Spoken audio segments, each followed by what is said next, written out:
Hello, welcome to the new year. You are in tune with Incrowd, and today we're going to cover 2022, a nice little wrap up for y'all.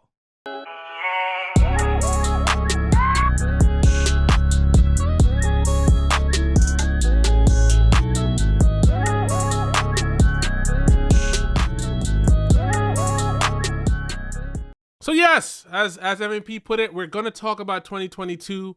A lot of things happened. We're not necessarily going to get to all of the things, but we have a few lists of things that we're going to touch on. We may jump around a little bit, but let's go. Today on the call we have MVP, as you heard, he did the intro. Woo woo. We have Aaron from Pour Over Finance, Incrowd Reviews. We have friend of the podcast who's been on Juxtaposed with us multiple times, 21 Keys. We also have Scope here sometimes. He's gonna be a guest star. Like you might see him sometimes, you might not. It's all about the fun, right? You never know. He's literally he's like something you just throw in there. It's like that reverse Uno card that just shows up when you need it. So okay, he's here. Or is he a skip card? I don't know, man. Right now it's a wild card because we don't know when he's gonna show up. But either way, it's gonna be interesting. We're gonna start it off quickly talking about what happened for us. It was a large thing last year, which is that we kind of rebranded our whole joint. I mean, if you've been around for a while, we used to be called We and Now. And at a certain point, you have to think through what it's gonna look like, what your future is looking like, and we thought it was right to switch your name up. Big the game up. I don't know. I was trying to think what Jay-Z look at. I was you about to drop a bar or something. I was waiting for it. It sounded like a good Jay-Z style lyric, but my brain didn't find it. So next time. But yeah, I mean that's just a short thing for us. I mean, prepare to see more content. I know, also on another note, 21 Keys is working on a podcast that we also gonna feature over here too. So man, we cooking content up this year. We cooking it up, and we serving it on the corners. So I want to comment on it a little bit, though, right? Because Incrowd, just to give y'all a little bit of feeling of the vibe, I think it's a place where content creators can come together and really add value to the culture. And I just want to give a shout out to the team right now. You're gonna see a lot of us going on through the year, but I feel like with the rebrand of Incrowd, we're getting people in place as far as a team. I think it's very important to have a team when you want to be successful. So, I'm really looking forward to the next couple of months and year with Incrowd. Yes, sir. For sure. Yes, sir. Anything else, or we could jump on to the other topic? I think we can jump on. Sweet. We can jump on to the other topic. So I think we're going to do a little timer for each person to give their thoughts, if you have thoughts, and then we'll just get into the larger conversation. So the first thing we're going to talk about, which if you were on the internet at some point in 2020, 2021, crypto came, it was a thing. It was a thing that everybody was like, if you're not investing in crypto, if you're not doing this, you're not doing it right. So we're gonna jump into that one first. And I'm gonna call out Aaron just because this is his thing that he does with Pour Over Finance. He literally literally talks about this. So I just want to get your point, and then we can jump into everybody live discussion. So in regards to that, are we trying to determine what happened? Yeah.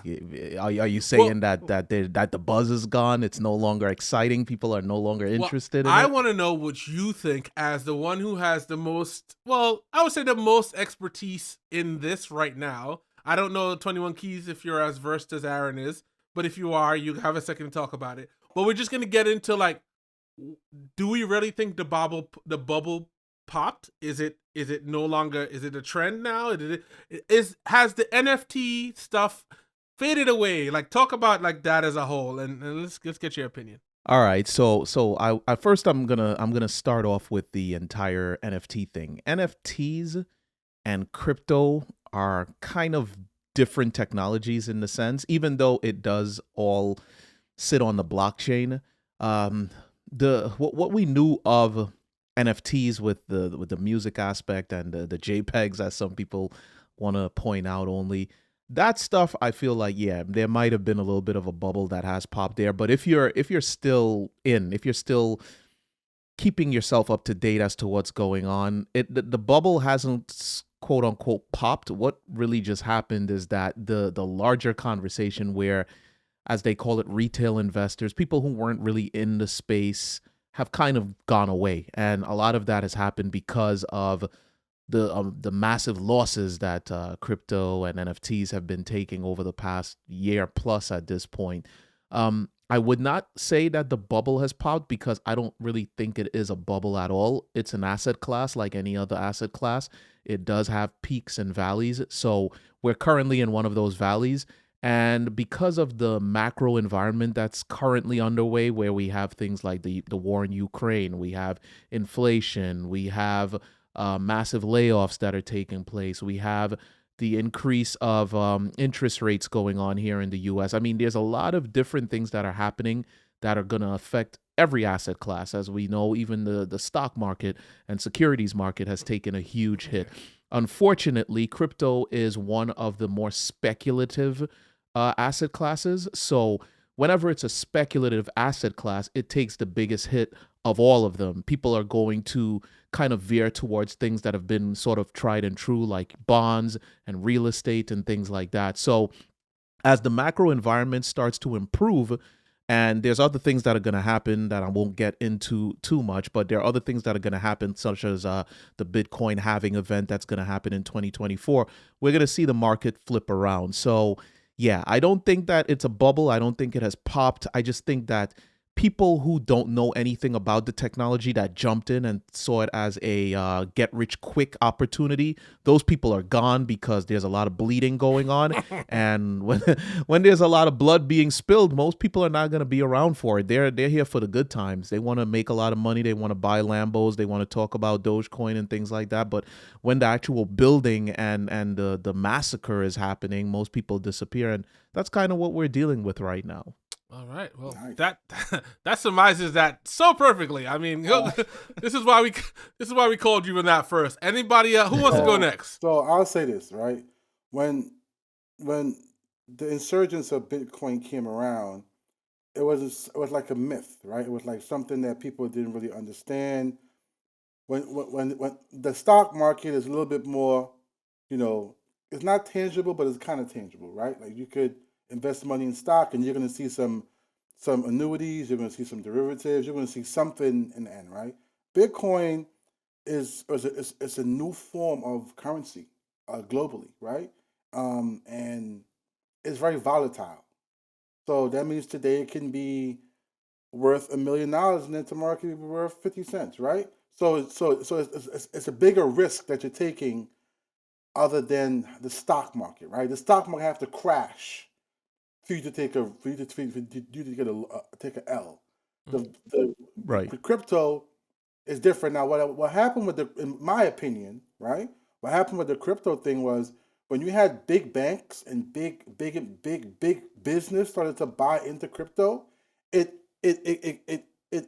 caused a wave in the crypto space that kind of like messed it up. So when you got Elon Musk talking about certain things and he's buying into it, and other people go and they buy it, he's making money, but the people that's running to buy after him is not making money because they don't have enough money to put in that they can make a profit the same way he's making a profit, right?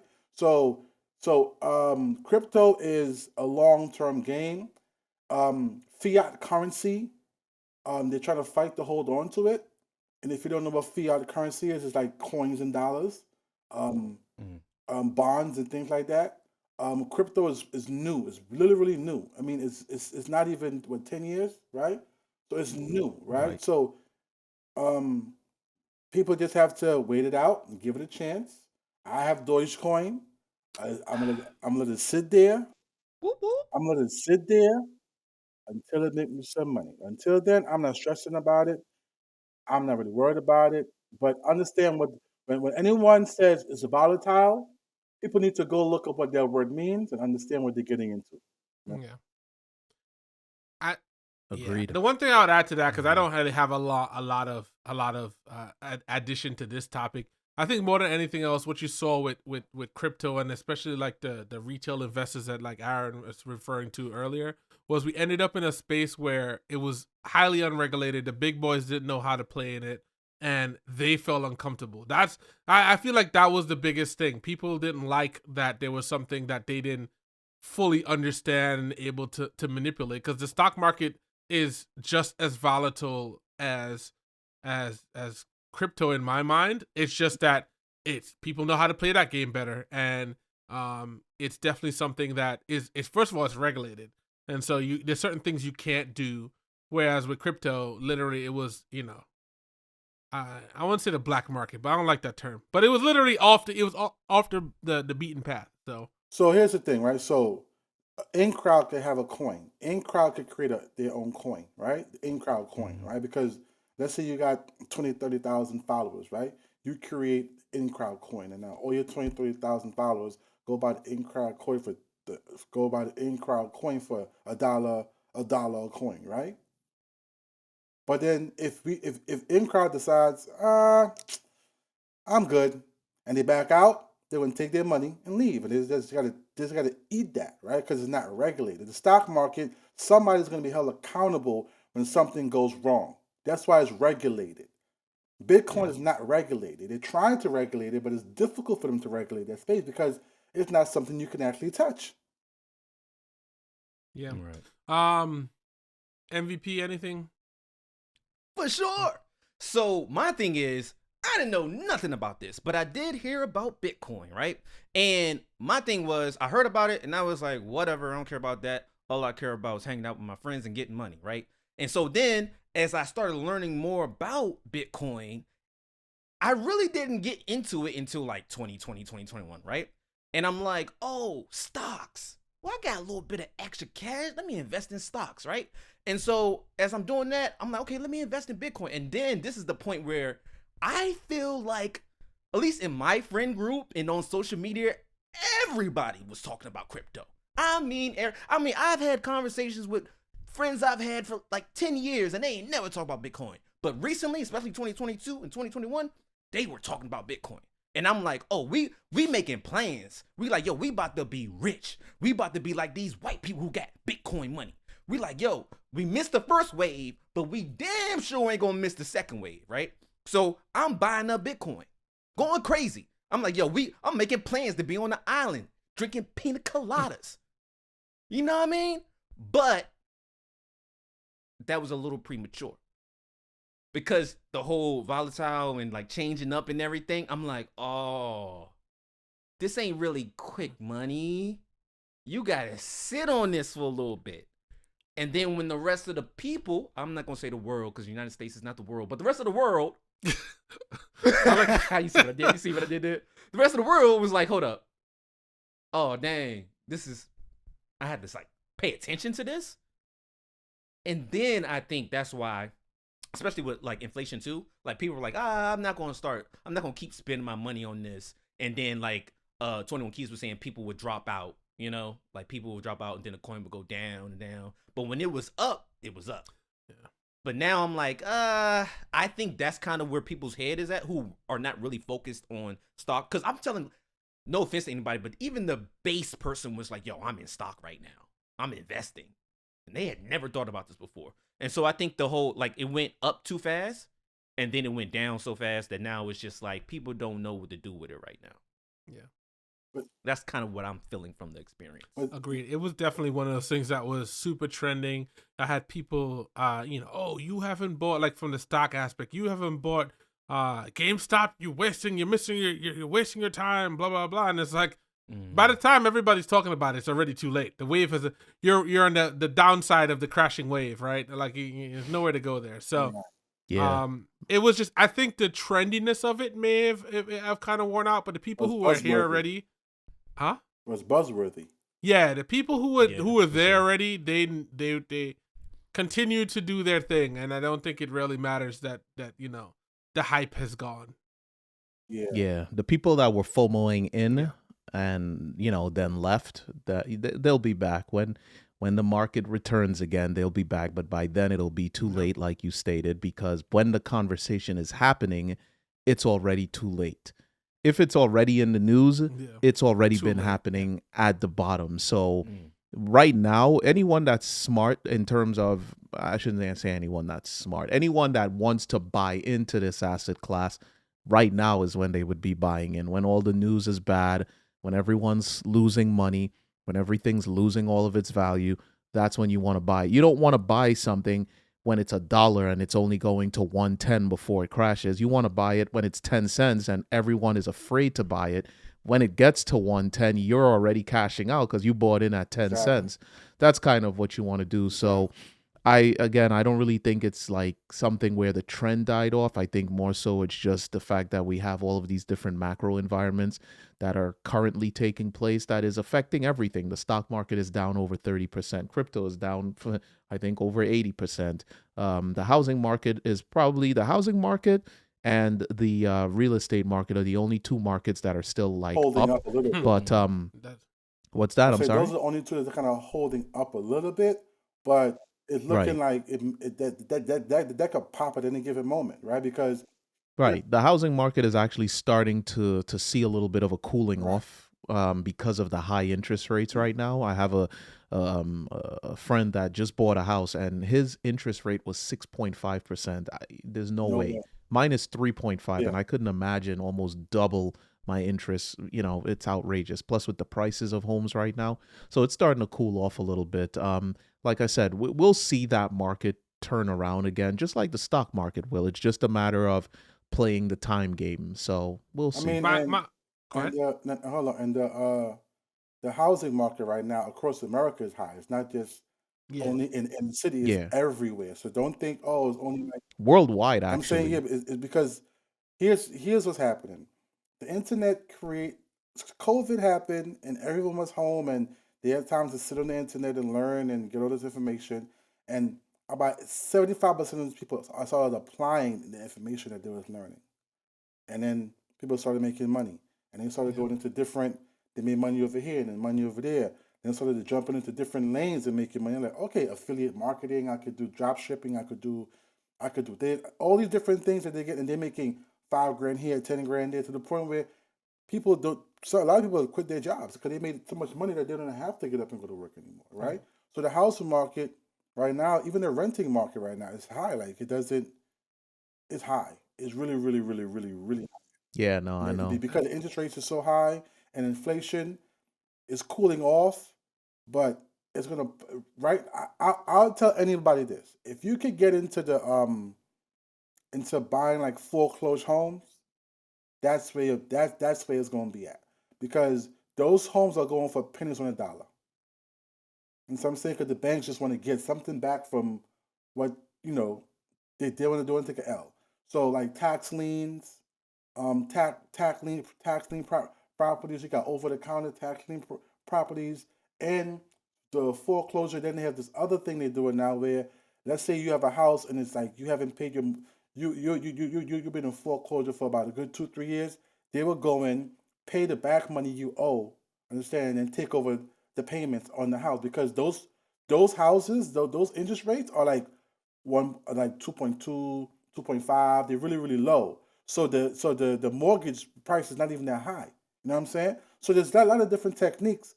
If you have the money to invest and have the money to get a group of people to say, hey, this is what we're going to do, and go in and do it, I say do that, because all this other stuff right now, you just got to be careful where you're putting your coin into.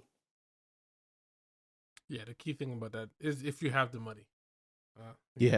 For sure. You got to have capital. Yeah. I think another thing is, especially if we're wrapping up 2022, I feel like the job market, right, is going crazy far as letting people go. So when you talk about having capital, I've noticed that people have been like getting a new job and then maybe being at the job for like 3 months, and maybe they invested in whatever they invested in, thinking they were going to have this job, and then a big company let go 10,000 people. Mm-hmm. Yeah. And I'm like, I feel like everybody should just pay attention right now. Don't make too many moves, because nothing is guaranteed as much as it was in the past. So yeah, I definitely think we're in a definite weird time, especially after like, you know, the year of lockdown and then readjusting to what that looked like. I think there's a lot of things we're still trying to figure out what the new norm is. It's a whole new beast. My one thing that I wanted to talk about just briefly as far as crypto, I know there was a couple cases where the like I think it was FTX, where you had like people who have essentially, yeah, for all intents and purposes, defrauded people out of money. Do you feel like that is going to have a long-term negative effect on crypto's trustworthiness, or what's your thoughts on that? The trust. I guess if you are not educated on what crypto is, then yeah, you know, a centralized exchange taking advantage of people is definitely something that's going to scare you away from the market as a whole. But if you're aware of what crypto is and you're paying attention to what's going on, then you actually see that as a good thing. You know, get the bad actors out of here. Unfortunately, people lost a lot of money as a result, but it does help to solidify, again, bringing bad actors out of the scene. And it also brings a lot more clarity to things because, as 21 Keys was mentioning, there isn't a lot of regulation in crypto. And something like this happening is going to force regulation because we can't afford to have people continuously losing billions and billions of dollars. It's somewhat of the same thing with, remember, Bernie Madoff. He had a huge scam going, and that was a part of the securities and exchange market. But the reality of it is he wasn't even selling real securities. He wasn't selling actual stocks. But what he was doing was associated with that market. So the fact that he defrauded all of these people, that doesn't really have anything to do with the stock market. So yeah, people who don't know what's going on with actual stocks and securities and things like that would have been afraid because they're like, oh, how many more Madoffs are there out there that's going to destroy people's life earnings? Or you could actually take some time and actually do some research and understand what you're buying into, where you're buying it from, where you're investing it, how to properly self-secure your own crypto, because again, you would have only been affected by FTX if you kept your crypto or any of your money on the exchange. If you took your stuff off of the exchange, you would have not been affected at all. So yeah, reputation wise, it is going to affect things, but people who understand what they're buying into and how this world works, this me, for instance, didn't faze me at all, not even in the least. I didn't even follow the story that much. That's how little it affected me. I think anyone that's trying to get into crypto, start looking at those blockchains. Like start looking at like the crypto mining, like the people that like mine the cryptos and they do all that. That's where the bulk of the money is really. So if you could get into those groups of individuals, if you're lucky to find those groups of individuals and you get in there, you can make a shit ton of money. Is that still the way to go? I would say mining probably wouldn't be the way to go, only because when it comes to crypto mining, for instance, Bitcoin uses what is called the proof of work consensus, and that's where the mining comes from. It's resource intensive, and a lot of governments are doing their best to regulate that out. So you got cryptos like Ethereum that just moved to a proof of there's proof of work, and I can't remember the other proof consensus, but they're getting rid of the proof of work, which is chewing up a lot of electricity, and it really puts a lot of resource intensive work needed in order to do it. So while there is some profit to be seen there, the majority of that is probably going to get phased out within the coming years, with the exception of like Bitcoin. A lot of these models are moving away to proof of stake. That was the other one I was trying to think of. So it is moving away from that. But, you know, if you have the money to invest into a crypto mining rig, and you have somewhere that you can house it and you can afford the electricity that it's going to cost you to mine cryptocurrencies, yeah, why not? I mean, there's still a bunch of proof of work cryptos out there that people are making money on. It's for now, at least. MVP, And, yeah, I know you had something to say. well, I was gonna piggyback off what Aaron was saying earlier, because I know I'm speaking from my experience of not knowing nothing about none of this stuff. And one of the issues I ran into was like doing the here he say, she say, like not really doing the keyword research and just saying, oh, if this is trending or this is popping, I'm going to invest in it. And then, coming out on the other end, like very sad because your money has been depleted, right? So I would say, yes, if you're going to get into crypto, don't just go off of what your friends and what the media is saying about, oh, this is the coin, this is going to get you to where you want to be.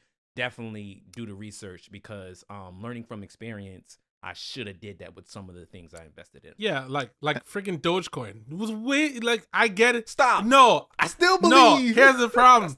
Here's the problem. I think it got all of us, because I also still have Dogecoin because I thought it was gonna be the thing, and I think that everybody, whoever was in charge of marketing for Dogecoin, they need to get more money, because they did a good job of making it super viral.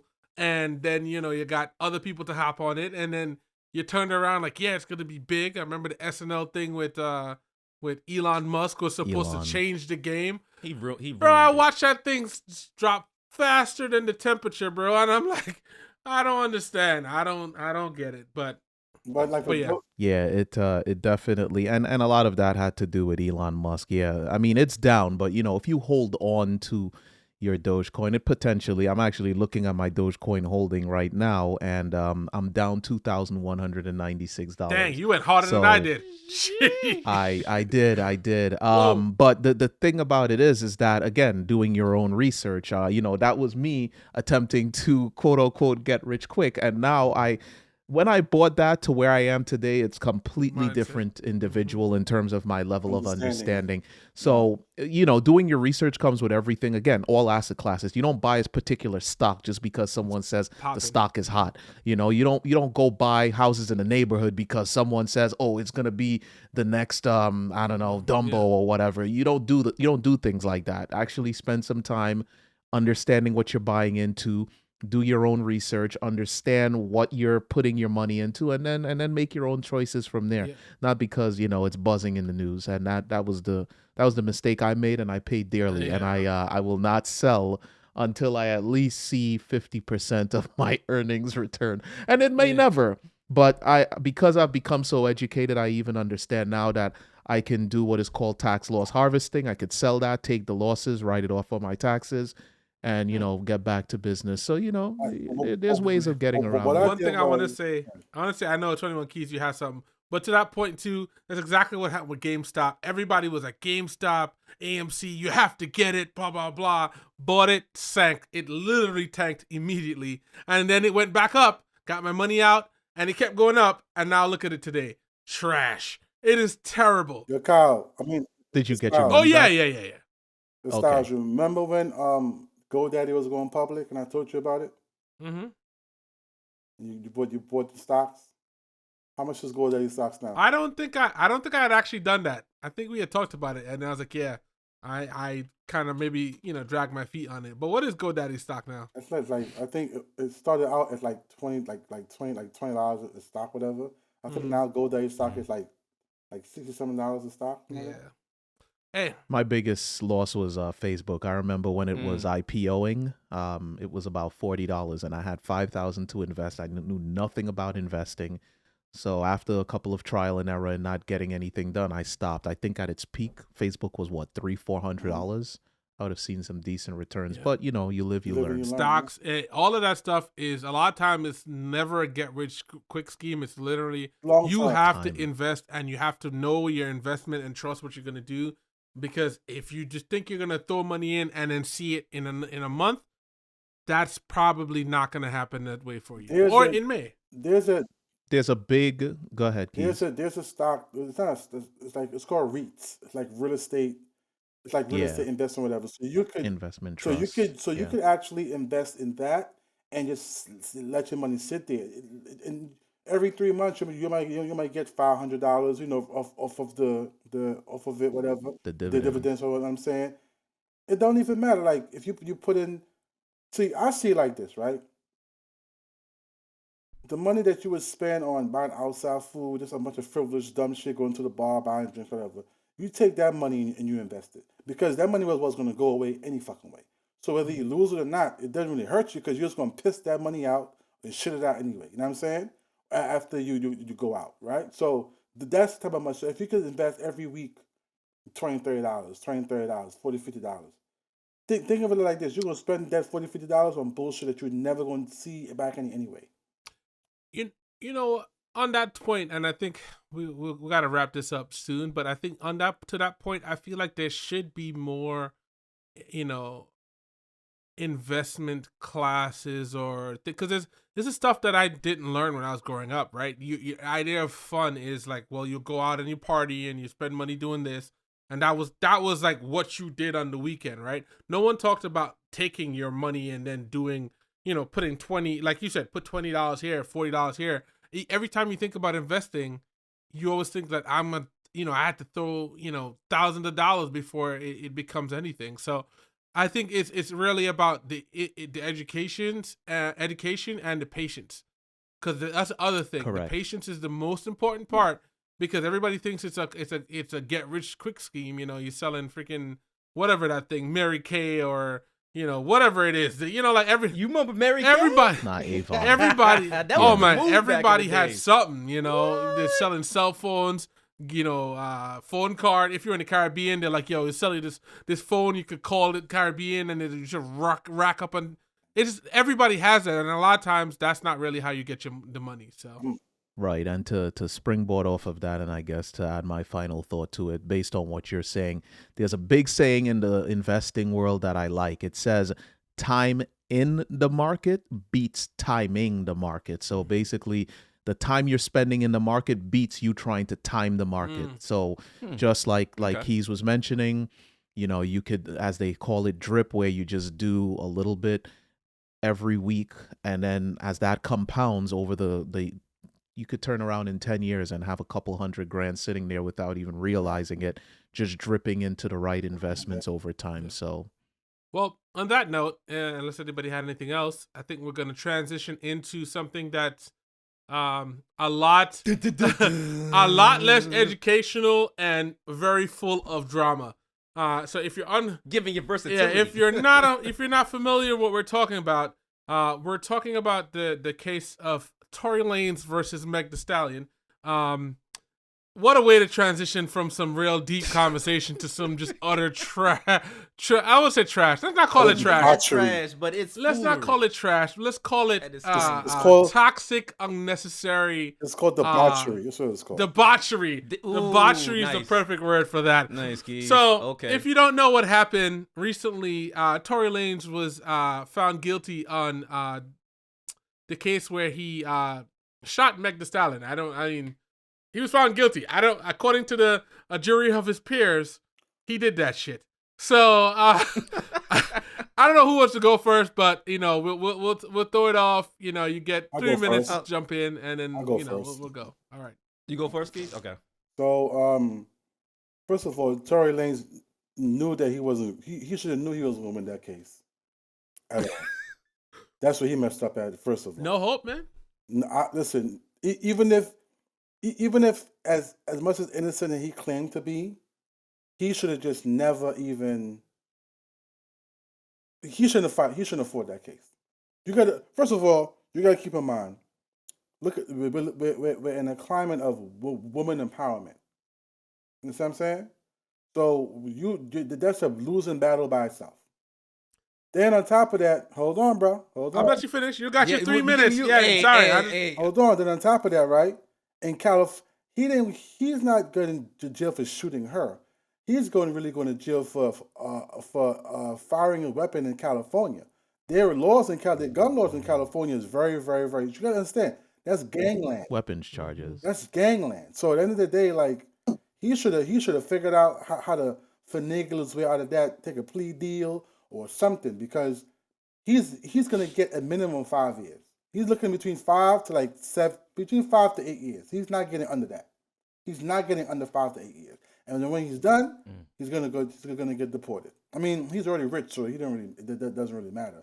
But that whole case, bro, I knew off rip he wasn't gonna win nothing when it comes to that at all. Period. I landed because of female empowerment. All right, okay, listen. No. Oh, wait. Don't lead the witness. Let's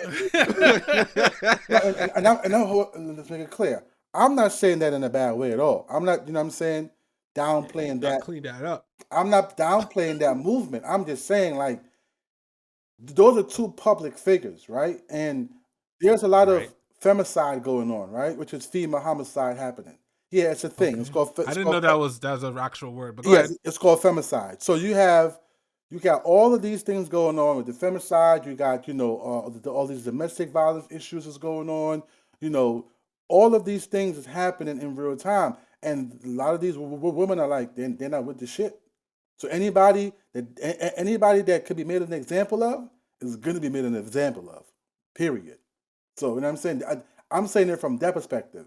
I don't know if he's innocent or not innocent. I'm just saying a case like that, he should have found the way out of it by pleading out or something. That's all. All right. Who wants to go next? I'll go.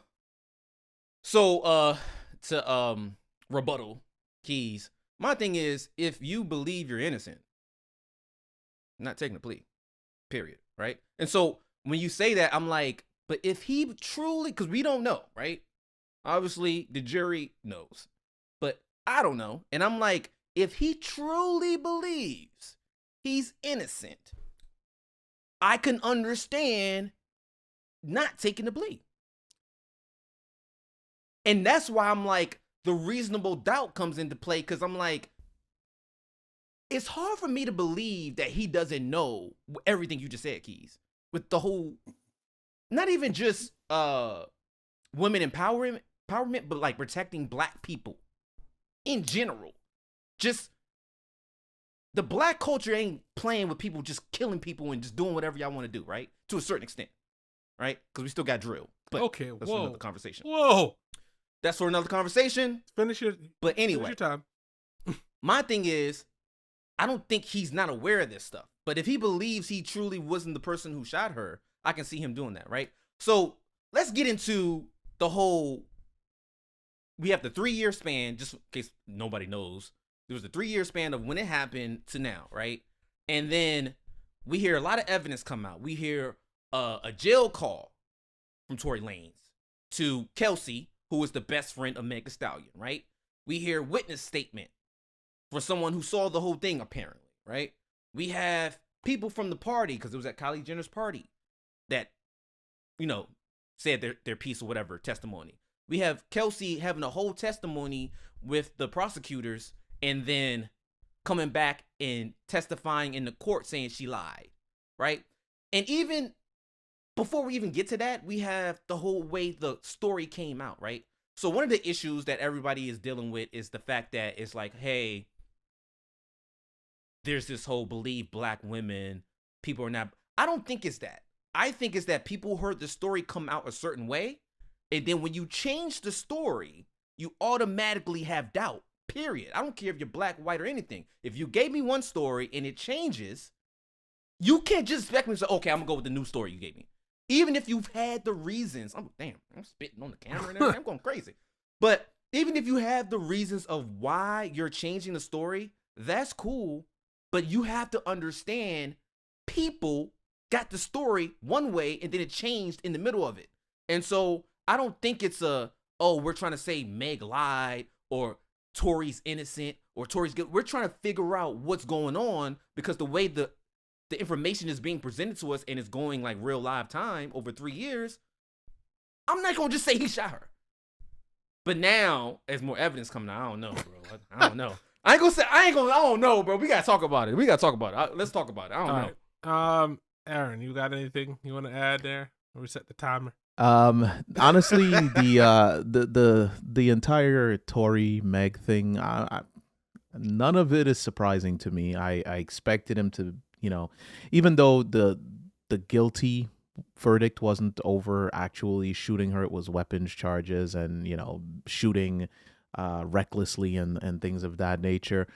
I've always been of the belief that he did it, and it's only due to the fact that and I shouldn't use things like that to determine what a person's future actions are going to be like, but I've just seen this man have very little to no ability to control his temper. And this is in situations where alcohol, I guess, seemingly was not involved.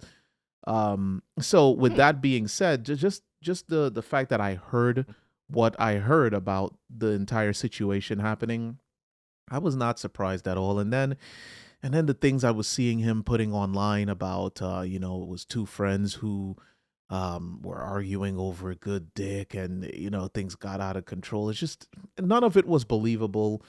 As much as I like Tory's music, and I'm gonna make the assumption of this group here, I probably listened to more of his music than any of you guys, I'm assuming, because I really listen to him like heavy. I love his music, but it's just I've just seen too much. I've heard too much. I've seen a lot of ego from him.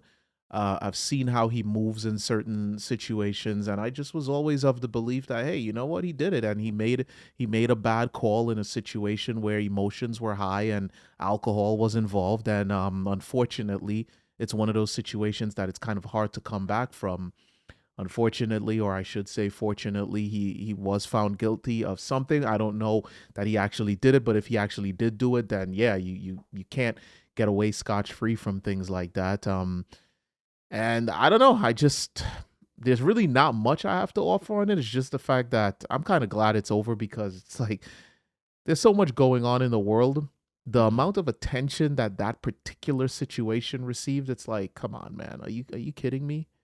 There's a lot more going on out here, and it seemed like everything in black media, all they were covering is whether or not Tory shot Meg, and they're using it as an example for why black men hate black women and believe black women, and black women are the biggest, most what do they call it? Unprotected.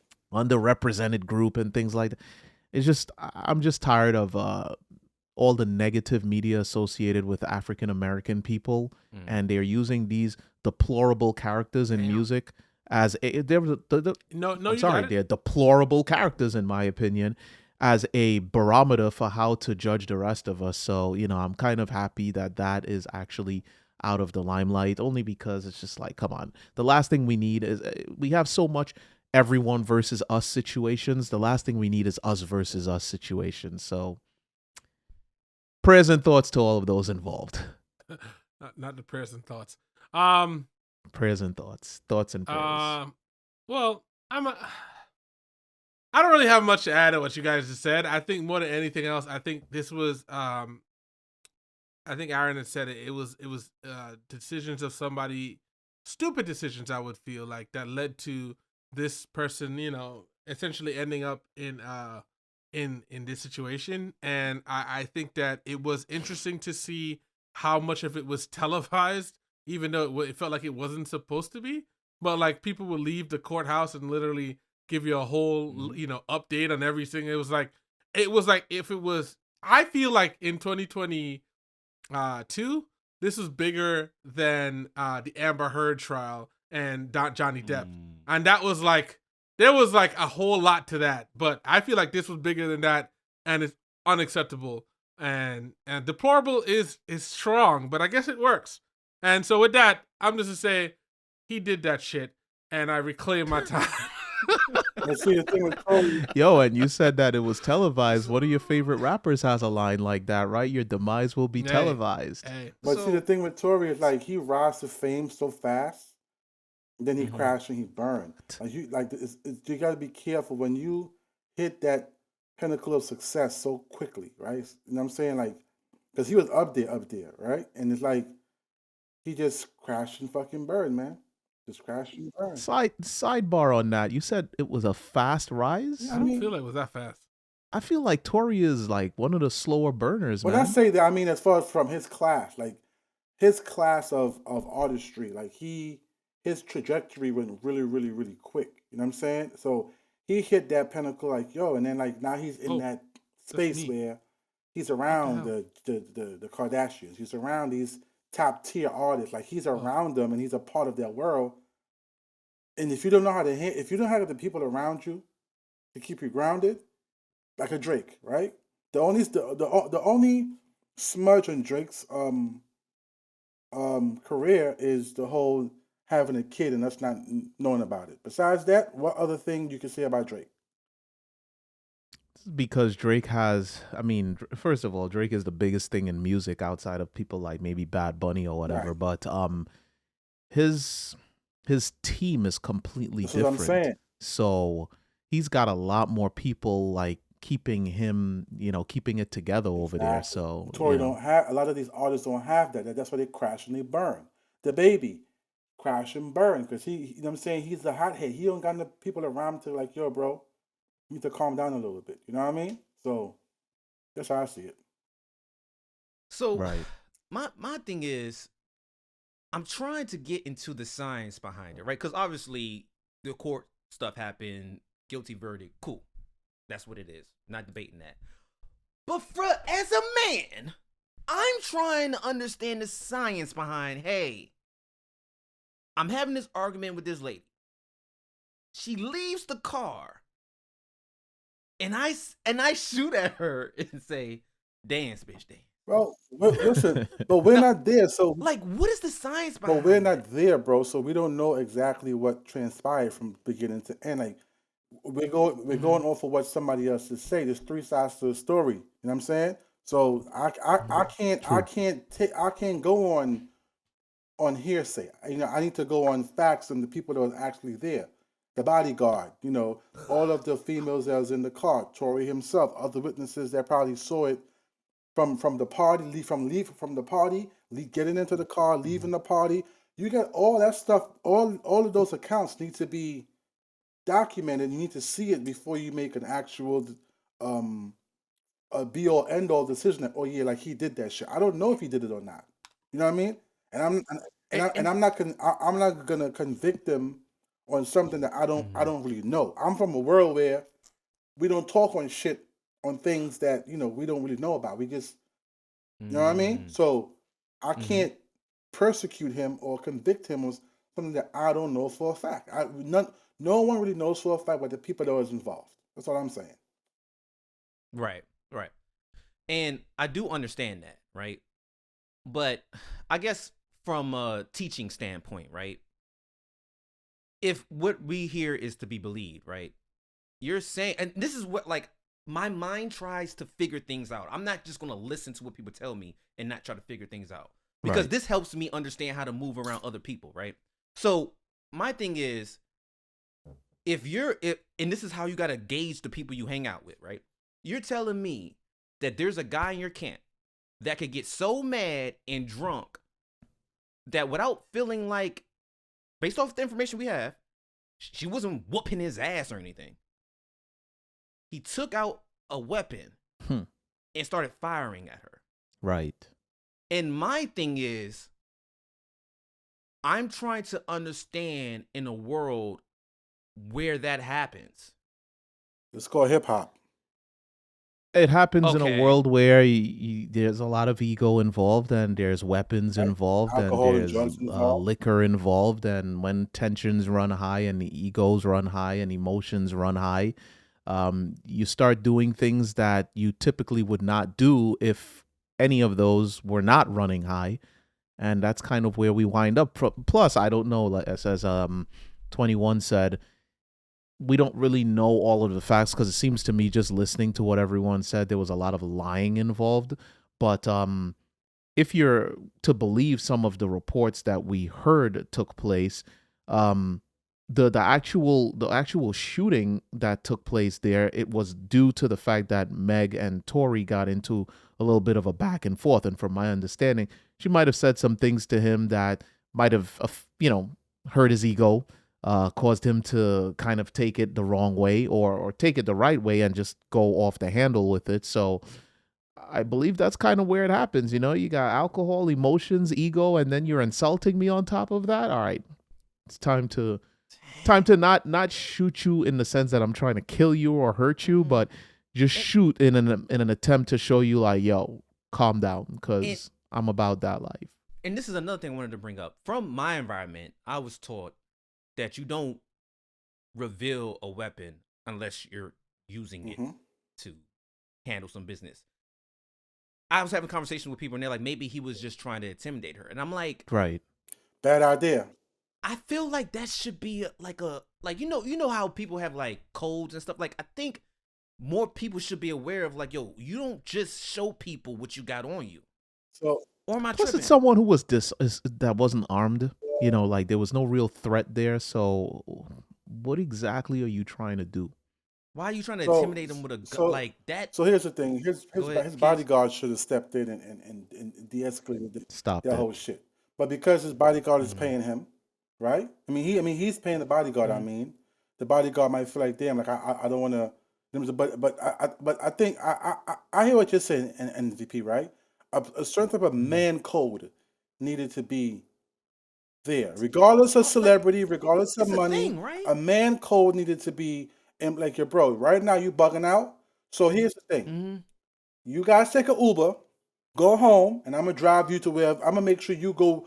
Because at the end of the day, the bodyguard's responsibility was Tory Lanez, not anybody else in that car. So you know what? Right. If this is getting too hot, I'm gonna you guys. I'm Let's gonna call break you this guys an up. Uber, and we're gonna go this way. We could talk about this Right. tomorrow.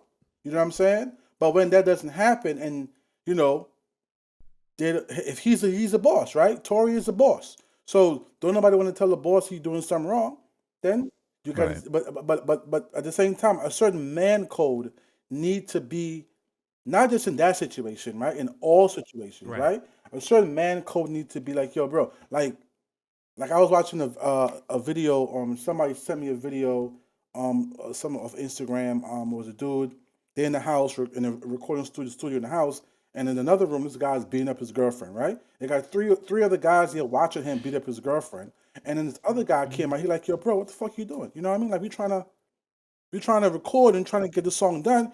Like he like, yo, mind your business. Like yo, you forgot who you talking to? He pulled a gun out and shot him.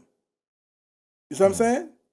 But the other three guys are standing there watching him beat his girlfriend up in the same room, and they're not saying a word to him. A certain type of man code Mhm. need to go into effect, and that's what we're missing, especially as black men. That man code, like Mhm. yo, you should be able to tell your homeboy, like, yo, bro, you getting too drunk. It's time for us to leave. Somebody needs to You check know what I'm you. saying? You Yeah, have to be I checked, believe bro. in the check. You got to be I checked, bro. believe in the And this is check. why Tory is going through what he's going through now. And I hope a lot of people look at this as a valuable lesson learned, right?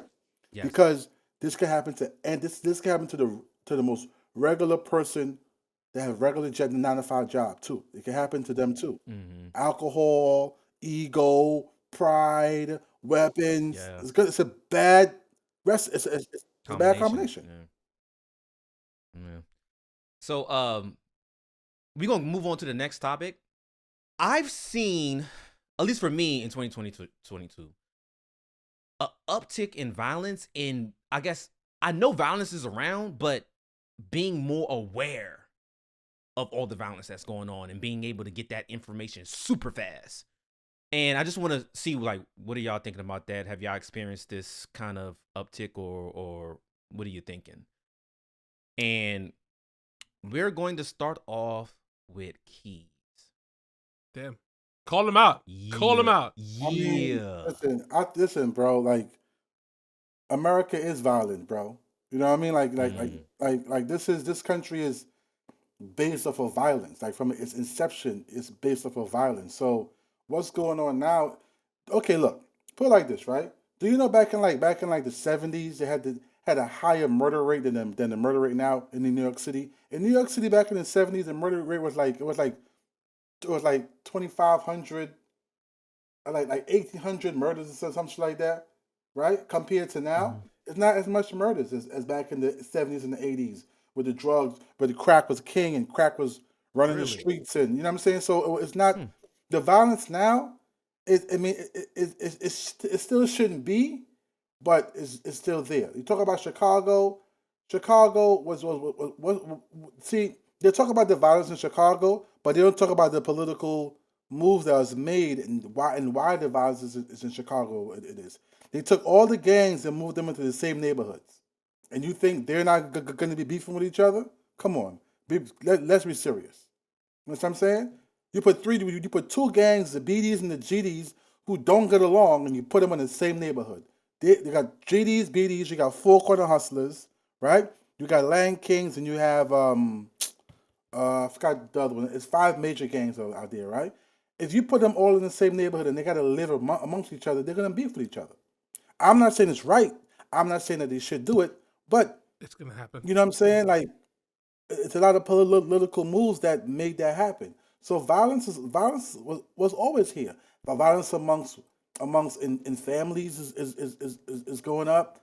Amongst just in every single day is going up. People people are shooting up the workplaces, domestic violence, like I said, femicide is high as fuck right now. Femicide is the murder of women particularly, but violence is violence, bro. Police brutality, even in politics, like even this war in Ukraine and all that, it's all violence. It's all violence. So it doesn't matter how you put it, violence is going to be violence. And then when you mix in poverty, you mix in the lack of resources, you mix in the lack of opportunities, people feeling they got low self-esteem, they lack confidence, being undereducated or uneducated, all that shit put in one is a recipe for disaster. That's my opinion. I want to put this out there because I think, yes, I understand the violence is a thing, but I think people are way more brazen with it now. Like, I thought people were a little bit more like undercover, but like we're talking social media, broad bro. daylight robbing people at a restaurant. Social media. Sit out, huh? Social media. Well, my one thing. Everybody want to be a star. Well, I think on top of that too, I think yes, to your point, social media has added a lens into it that we didn't necessarily have readily available. I think the one thing that's also kind of tough is that like COVID hit people really hard, right? And anytime when there's issues like that where people lost their jobs, the freezing of like rent and all that stuff helped people stay in their place a little longer. But then that stopped, so now people are back on the streets. There's going to be a lot more things that are going to contribute to that. So to your point, Tony and Keys, I don't know if violence is any higher than it was in the past, but I think it is something that's happening as a result of, us having to sit down and, it hitting people harder than it used to. So, yeah, I think it's just it's just par for the course, unfortunately. Just imagine, right? If the government didn't have the bailout and the stimulus packages that went out to these families, right? If these states wasn't giving out food stamps and all these different things, you think it'll be less violence or more violence? More. Yeah, you're right. Exactly, because now the unemployment part of it, right? The unemployment rate. Yeah. You got people that was middle class that's now poor, bro.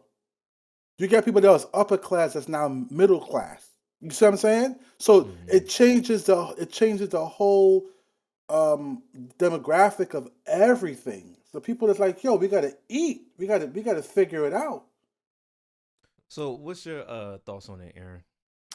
Honestly, I think the fact that we have become so much more dialed in with social media is kind of the reason why it appears to be a lot more, I guess, brazen, as you put it, than previously. Because to be honest with you, that's one of the reasons why I kind of dialed back on watching the news, for instance. And this was before like social media became a big thing. I found that Same here. You watch the news and all the news has to offer is just all of the atrocities that are happening around the world. So in order to clear my own mindset, I moved away from the news. And now that's kind of what you get with social media. Every day, it's just all of the bad things that are happening around the world, just constantly punching you in the face from all these different angles. So I think the fact that we are home a lot more because a lot more people are working from home. People are not as outside as much as they used to be previously, even though things are kind of going back to normal for the most part. It's still not the way that it used to be previously. So most people fill that time with entertainment. So, whether it be your phone or the internet or TV or whatever the case is. Yeah, exactly. So you're becoming a lot more aware of what's happening in the world. And as a result of being a lot more aware, you are a lot more aware of the fact that, things aren't so good out there. There's a lot of violence out there. There's a lot of different things out there. It's like, even like we went through a horrible financial situation back in 2008, and I went through that whole time not really even knowing much about what's going on. This time around, I'm fully aware because of the fact that social media is kind of pushing it all there. So yeah, I think that's what's going on, and because of that, we're just a lot more aware of it. And to speak to what 21 Keys is saying, yeah, I guess back in the 70s and 80s, things were a lot more worse, but a lot of that stuff didn't get reported because we didn't have as much media outlets out there bringing it to the forefront. So we're aware of it, and it's ugly, and we don't like what we're seeing and hearing, and it's just causing fear, and I guess we're losing our confidence. Well, on that note, I mean, as I said, I think we've surmised that in a pretty succinct way. My one thing I know that was a trend that we spoke about when we were planning this I want to say call. When we were planning this podcast was the whole AirTag thing that, Aaron, you kind of told us a little bit more about it, because I didn't know it was a thing. I got an AirTag. I didn't know. I literally had no idea people were using AirTags like some James Bond shit to try to get to people. But yeah, dig into that, because I think that is a wild thing, And that's something that's exactly something that would be happening out there that people would not typically be aware of, because you wouldn't, unless the news is reporting on it, you wouldn't know. So now with social media again coming to the forefront, people are using these AirTags to stalk people and to steal vehicles and all these different things. And okay, sorry. Go ahead. Sorry. Yeah. What is an AirTag?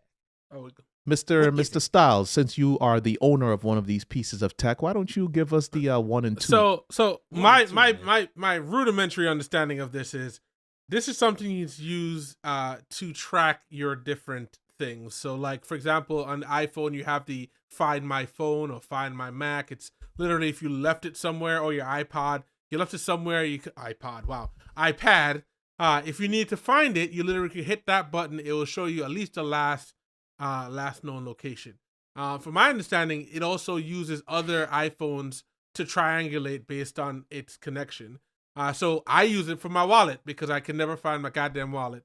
So I'm always like, where's my wallet? It also lets me, my iPad, if I leave my iPad somewhere, it will let me know I left it there. So that's kind of why I got it for. But how it's being used now is very fascinating, because if you need, if you're tracking somebody's, house, like you're tracking their car to their house, you literally can go to their house and steal the car, which, I mean, it's messed up, but it's also genius, because literally it literally would have been something that, you see in these spy movies that's like super expensive. And I think the AirTag is like $30-$40 maybe. And you're literally, is it? I don't think it's not. I don't pay more than that for that. It's like $29.99. Yeah. So you don't have to sit behind someone and try not to move when they're moving, so they see you back there. Just like throw this tag on there, and I'll catch you later when you're sleeping. I'm gonna come through. That's crazy. That's crazy. Yeah, it is crazy, but it's technology, and you can't blame the tech for the criminal activity, can you? I mean, I didn't even know about the fact that it uses other iPhones to triangulate the location of this AirTag. So is that not somewhat of an invasion of your own personal privacy? But I guess you kind of give that right up when you buy this tech, right? But that's what happens when we create tech in an environment where people are. We live in a criminalized environment, bro. Like, let's be real about it. Like, there's so much things out here that's just so criminal. Like, just when you think about it, now you're adding tech to it too. Now you're making it easier for someone to hunt you down, easier for someone to find you, easier for someone to. So just imagine, right? You let's say Aaron came upon some money, right? He got $300,000-$400,000. He's walking around with some jewelry on, a Rolex, driving a fancy car. Oh, you diddy bopping? Somebody could just AirTag you, come rob you. See what I'm saying? You should spend some of that money on protection. But anyway, moving along. I do think, here's the thing. I think the tech part about it is kind of sucks, because you're literally making something to make your life easier. You know how many times I've lost my wallet once before, which means you got to do everything over. You got to get new license, new cars, everything. There's a potential of people taking your money and spending it on other things. It's just so much. There's so much work to that. You lose your keys. They have you. So in my mind, it makes sense to have something to track it in this day and age when we have that ability. Everybody has a smartphone. So I mean, and this is something. It's not an uncommon thing. I know, like there's another company, Tile, that was doing this kind of before Apple hopped on it. I remember Tile, and it was a big deal. So it's just the usage of it. But it's like the internet is the same thing. It's like people are using the internet to rob people of their hard-earned money. Like it's can you to Aaron's point? Can you blame the tech for how the criminals use it?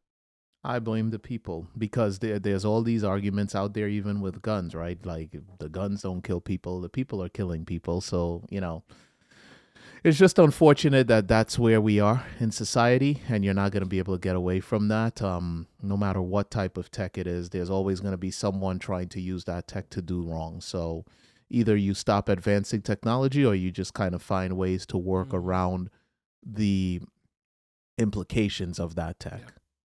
And the protection as well. Yeah. Well, yeah. I mean, but this isn't the Wild Wild West either. So you can't solve every problem with a bullet. You can't? No, you cannot. Oh, okay. Thanks. All right. Yeah. So we're gonna do I'm gonna call this the Blitz. We're gonna do a political blitz, because there's a lot of political things that happened this I wouldn't say last year that if we literally sat down and spoke about these things, we can spend forever. This is like literally like an hour talking about each one of these things individually. So the idea that we had is we have a 5-minute window. We're going to talk about these 3 things. Well, I see 2 things. What's the third thing? I know Roe v. Wade. We had the war in Ukraine and Brittney Griner. Correct. The war in Ukraine and one of the most monumentous trades in WNBA's history. So we're gonna Too soon. Okay, all right. So we're gonna start the timer. We're gonna do 5 minutes. If you have something to add to any of these things, that's go. But a minute apiece. Let's just roll. Who wants to go first? Because I don't want to go first. well, if we're starting over Roe versus Wade, I would love for someone to like get me hip to that. Without getting too technical in regards to all of that, basically the Republicans came to the conclusion that on a federal level, your right to an abortion is they took that right away on a federal level, but states still have the ability to make their own laws around that specific topic. Yeah. And that was as a result of the Supreme Court getting another justice that leaned more to the Republican way of thinking. Right. And so then they essentially just repealed this thing that had been in place. With the logic was that they are saying that, well, this is not a constitutional thing to enforce. Right. So they're like, each state needs to do it on their own, which people will argue, well, that's kind of true, but at the end of the day, it's taking away rights for women that have been in place for, 50 years or something like that? Right. Yeah, on a federal level. And my personal stance on that situation is the government shouldn't be involved in people's health care. I felt the same way about COVID and the entire, giving people shots and things like that. And I feel the same way about this. That's someone's personal situation to make their own call on, and the government should have no place in that. Done. Well, my one question my one question is, then do you technically what they did? That's how they ended up in this place where it's got repealed, because they're like, well, they should have made that decision. They should not have made it a federal law essentially to. Oh, in the first place. Okay, I got you. Agreed. But here's a problem, right? I don't think it's a man's positional role to make decisions for a woman's body. Yeah. Understand? So now, if you can't keep making decisions like that on any level, state, federal, or local government. If someone feels like they want to go have an abortion for whatever reason, then let them do it.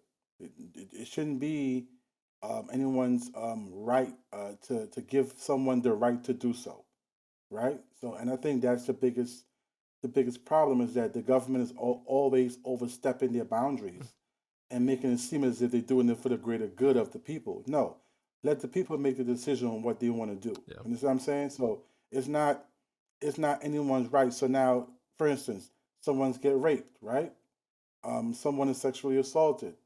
Now they're stuck with a kid because you live in a state like Georgia or Texas or what other state who upholds this decision.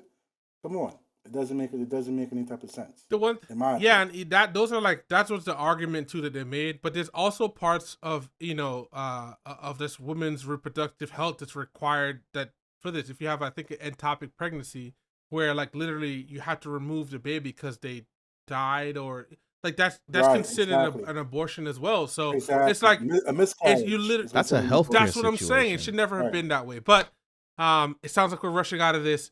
But we're moving on because we have 5 minutes and we've used a bunch of it. Whoa, Wait, you have something else? hold up. No, I'm just trying to understand why they feel like this needs to be talked about. Like, you ain't had nothing else to work on? We got a Because- whole lot of issues, bro. Because This is the thing that y'all was like, oh, like nobody's you're working on something. Nobody's asking you to work on it. And I'm trying to find out the science behind why they felt like this was important for them to work on. Because those guys are old. They're like 60, 70, 80 years old. So they're stuck in a time capsule. Those judges It's politics. are old. Yeah. They're not young. Those It's judges red are- versus blue. Th- Whatever right, you exactly. want, I want the opposite. So I'm going to Exactly. do everything in my power to make Exactly. you lose your ability to make the rules that you want to make. There really is no basis for this other than old dudes, because it's not just white dudes, old dudes, period, just making rules because they oppose the opposing side. That's it. That's it. And we could get deep into And- that, but and- we're going to and- move and then- along. And then, Oh, and sorry. then, and then, I'm ready to move forward.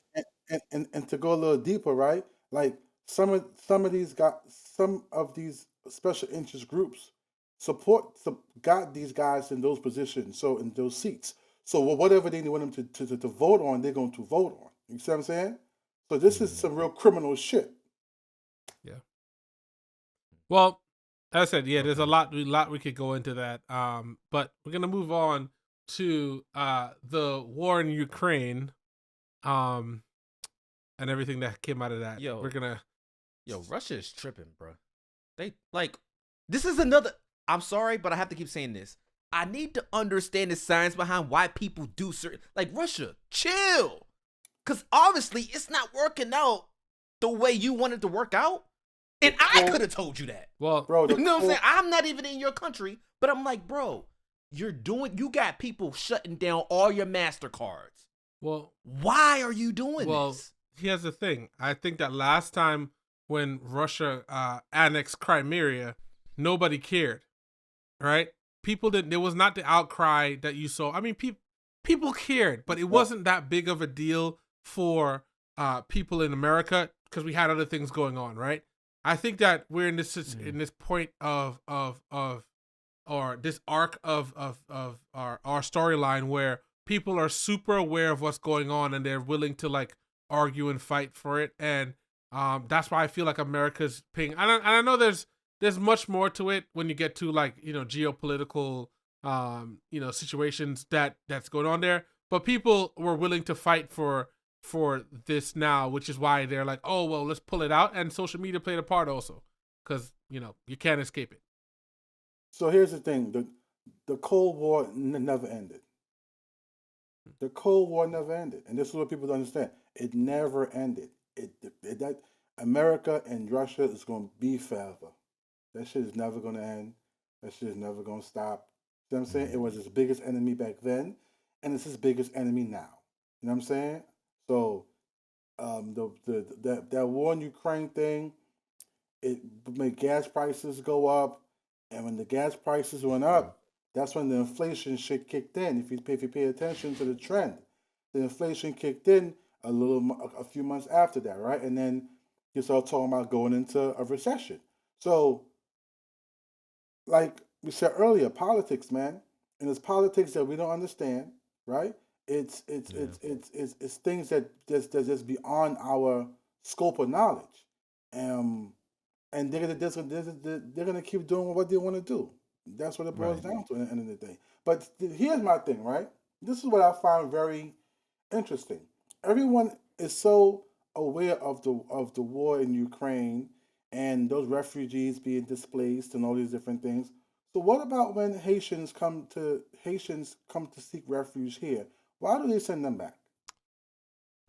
That's such a loaded question for another time too, because what they've done to Haiti in general is just ridiculous. It's ridiculous, right? But the point I'm trying to make is the Haitians and Mexicans and anybody else to try to cross whatever borders to get here, they send them back. They hold them in concentration camps, and the American public they're aware of it, and they just don't give a shit. But for some reason, everyone knows about Ukraine and care about Ukraine. I think people pick and choose what they want to participate in, and that's problematic within itself. One of the last things that I feel like that's going to be a little harder to even get into is I feel like there is a connection to this, and people were talking about it when it first happened. Like you heard news reporters saying, "Who could you believe something like this would happen in Ukraine? It's not like it's a third world country." And there is definitely a color basis there. And I feel like, when you're talking about stuff happening in different places where the melanin count is a little higher, you tend to see a different reporting on that. But, Aaron, not to call you out, if you have something, I feel like you've been patiently waiting. So no, I mean, it's one of those situations where it just goes back to politics and ego. Yeah. And, you got Russia, who does not want the Ukraine to be a part of NATO. They don't want weapons and their enemies to be getting closer to their borders. So they did what they felt they had to do, and we are where we are here. I just wish that the United States would be a little less hands-on with situations that have nothing to do with them, but they are a part of NATO. So we are where we are, and unfortunately, the world is suffering as a result of more political unrest, and that's it. I guess we'll just have to wait and see where things go from here. Me personally, I can't wait for it to be over. I've had enough. Agreed. And they're sending billions of dollars over. They're sending billions of dollars. Yes, that's the other part that really disappoints me, is the amount of money that we are losing, as I hear Biden hired 87,000 more tax agents to come after our money to send it to the Ukraine. I'm disgusted. I'm tired of it. It needs to end. And I'm fired up for that one. I'm disgusted. I'm disgusted. And my thing is, I don't want to not be empathetic, but it's like you still have to take care of home. And I'm like, I don't know if we're good enough to where you can do all that. Right. We're not. We're spreading ourselves too thin. Well, bro, listen.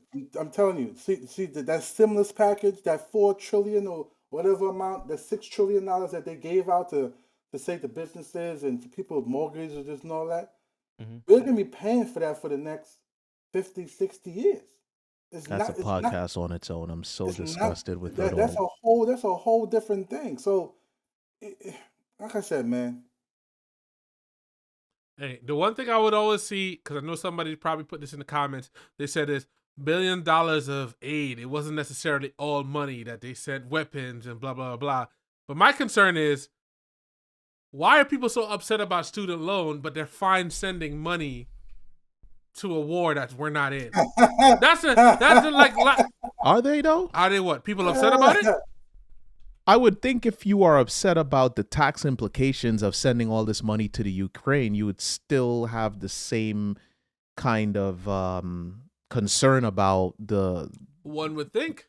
What do you call it? The student loan repayment. Student loan situation, because at the end of it all, it's all going to affect our pockets. Right. So, whether it be sent to the Ukraine or it's paying for, people who decided to spend $300,000 becoming a doctor. Now I have to foot the bill. It's still coming out of my pocket. So I get that. But my thing is, like, to what MVP said earlier, we are always outside first. Everything is always like, we don't take care of home first. No, and to me, if I have to pay for people's to education or assist with that, I'd much rather do that than aid a war that doesn't necessarily make sense to me. Agreed. And that's my thing. Agreed. And here's the thing. And overall, here's the thing, right? If People went to college and got the highest degrees that they can get: doctors, lawyers, engineers, scientists, neuroscientists. All this, right?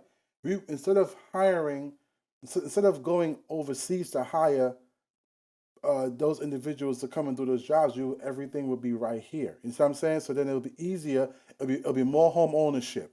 It'll be more taxes being paid. You know what I'm saying? But for some reason, the things that make sense, they don't do. They do the opposite. Yeah. Well, that was the end of that time for that. We're gonna move on with a slightly connected topic, which we're talking about the trade of Brittney Griner for the guy whose name is eluding me. What is his name? The bringer of death, the Lord of War, or something like that. Yeah, the Merchant of Death.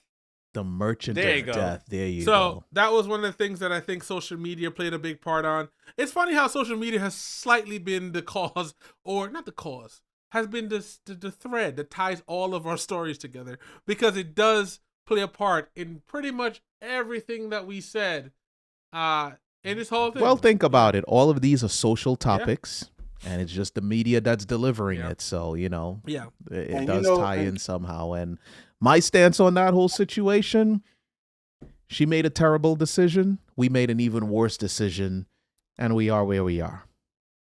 Yeah. That was short and sweet. She made a bad decision. She had to pay for her bad decisions, and then we bailed her out and made an even worse decision and released one of the worst war criminals of our time. And that's it. That's where we are. But do you know that he's linked to the Cold War, right? That guy. I didn't know that. I don't know much about his ties, to be honest with you. Victor Bout is his name, right? He is linked to the actual. So when a country goes to war and they take weapons and drop it off, they don't bring it back because it costs more money to bring it back. So they put it in capsules and they leave it there. And then guys like him, they go get it, and then they sell those weapons to other people. So that's what he was pretty much doing. So he was single-handedly responsible for destabilizing certain small countries in Europe that was at war with each other, and certain countries in Africa. That one person. See what I'm saying? So that was not a good trade. And what it's doing is creating a divide, because you got people saying, well, it wasn't a good trade, and because we don't know what they got cooking, you don't know what type of plans they have to use this guy for, right? Then you got people saying, hey, bring Brittney Griner home. But what happened to the Navy SEALs that's over there? We're willing. He's still in the Russian prison right now. Why they didn't trade for him? Social media. Well, why didn't get both of them to come home? Social media. There was more pressure. Matter of fact, I didn't hear about Whelan's name until this trade happened. After, I agree. Right? But here's the thing. But it goes back to what I was saying before about the woman empowerment. Understand what I'm saying? And Biden played that role to win the next election. There was no play because he wanted to bring her home. He cared about being in office for another 4 years. That's it. But that's everybody. That's an interesting link, women's empowerment. I never even... hey, once again, I'm not knocking it. I'm just saying it exists. I almost feel like there might be more in terms of just the fact that the people, again, social media might have been more tuned into that than anything having to do with female empowerment. But, So let me jump in real quick. I think the issue is the offense, right? If you're saying a Navy SEAL, I'm assuming that they're hopping on with a certain understanding that if something happens, they will be locked up, right? Like, or challenged with like crimes or something like that, like war crimes or whatever it is. But I think the issue with Brittney is, bruh, the situation in which she got locked up. Like, yes, I've seen people, and I know this sounds crazy, but I've seen people forget that their gun is in their bag, right? Like, and go to airport and get locked up for it. Yes. I'm the Jules Santana. His name is Joel Santana. So my thing is, I can understand forgetting that this piece of TNC or weed or whatever. 8 years, bro. The punishment didn't fit the crime. I think we can all agree. And that's, on that. I think, for me, is the issue. And now I understand that the trade is crazy, but I just want to have us like I feel But like people don't care to mention that because one, they're like, yo, when the whole George Floyd and everything was happening, she was like, yo, she's not standing up for the flag or whatever. She's taking a knee. So everybody was like, oh, well, you don't like your country, so stay over there in Russia. I'm like, bro, y'all being unfair, bro. That was a specific reason why she said that.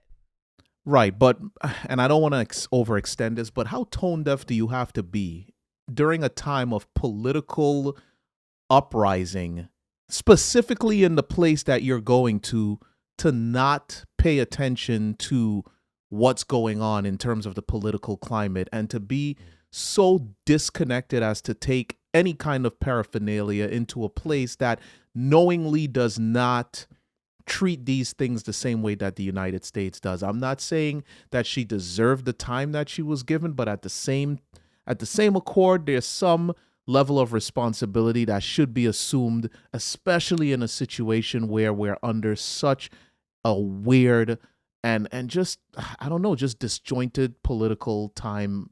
I don't know. Part of this blame should be falling on her. The fact that she was let off scotch-free is a little bit bothersome, but at the same accord, I didn't agree with what, she was going to be facing as a result of, I don't know, a vape pen. It's outrageous. A vape pen. Like, yes, I do agree with the part where you're saying, like, you should be aware. But I do also think Russia was using this as of course, right? Without a question. Course. And so I'm like, she was a if pawn. you're using this as a move, which maybe they did get the W because they got dude They back. did. Hands They got down. But They got their man it's back. like and this is why this is politics, and I try to stay away from it because it's a sticky situation. Because I'm like, I don't feel like she should do 8 years for a vape pen, bro. I agree. Period. I agree. But then it's like you giving the merchant of death. So I'm like, but is he gonna be locked up when he go over there, or he gonna be free? Oh, he's a He's free free man. as a He's bird. he's He's not dapping gonna it be up with his locked up. homies, man. This Well- is a big win for well- them. They're laughing at us right now. Now, my one question to that is, Tough. yes, the 8 years or how much it was seemed like an extensive amount of time, but does that not happen in America? Hands down. Hands Now, down. If you know what I said, if No. you're without sin, throw the first stone. I think that America is literally in a place where they've locked people up for similar offenses, and you may never know their names. But here's the thing. and our vice president is responsible We for ain't some gonna of talk that. about it. Don't talk about it. go ahead, Keith. But, okay. A vape pen, you have people that got caught with an ounce of crack, right? $120 with the crack and got 9-10 years. Mhm. You know what I'm saying? Like, so what you're saying is correct, but that goes along with the hypocrisy of America. You would tell another country they're wrong for their way of doing things, but then you're doing things 10 times worse. It doesn't make any type of sense. Interesting. Yeah. I'm A lot of reform required here as well. Yeah, agreed. And we could keep going on that, but let's go ahead and move on. What we got next, MVP? So we have the Uncle Murda Rap Up. You said that so And- aggressively.